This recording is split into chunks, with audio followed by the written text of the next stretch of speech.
प्रचाराचा शेवटचा दिवस. थोड्याच वेळात प्रचार थांबणार आहे.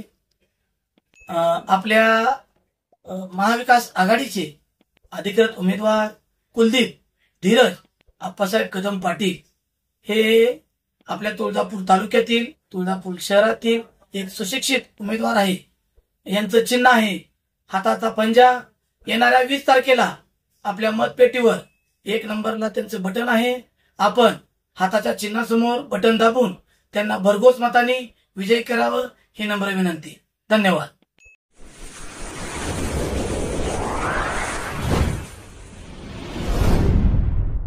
वीर महाराष्ट्र न्यूज चॅनलला लाईक आणि सबस्क्राईब करा. धन्यवाद.